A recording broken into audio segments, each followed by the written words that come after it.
अभी आप सुन रहे हैं तिरंगा रिकॉर्डिंग स्टूडियो की शानदार प्रस्तुति।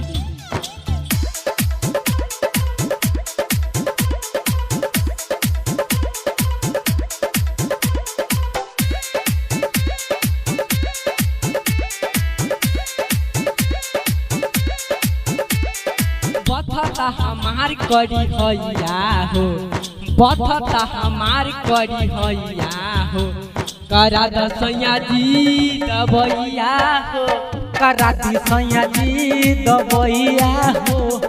बथता हमार करी हैया हो, बथता हमार करी हैया हो, करा दी सैया जी दबैया हो, करा दी सैया जी दबैया हो।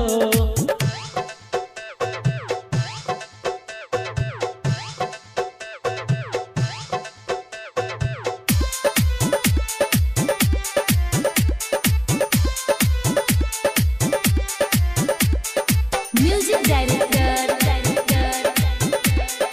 शुभम सुमेरपुर। यहाँ लेके चला जहाँ मिलता दाबा, सुन एक नंबर हो, झट समन कैलस कमर के दर्द, मिले न एक पल आराम हो, आराम हो। यहाँ लेके चला जहाँ मिलता दाबा, सुन एक नंबर हो, झट समन कैलस कमर के दर्द, मिले न एक पल आराम हो।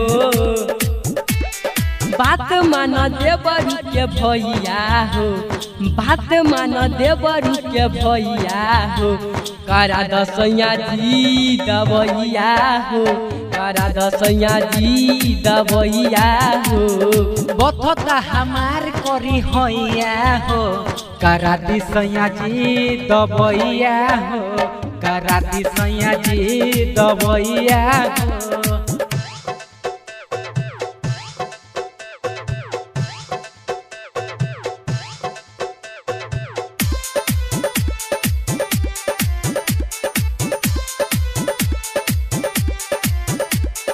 Music director Shubham Sumerpur.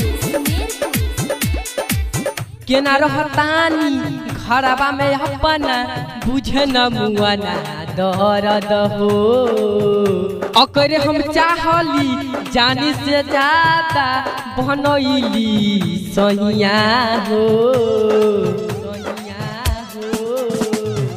केना रहतानी घरवा में अपना, बुझे न मुआना दर्द हो, ओकर हम चाहली हम बनबली अपना दिल से सहिया हो।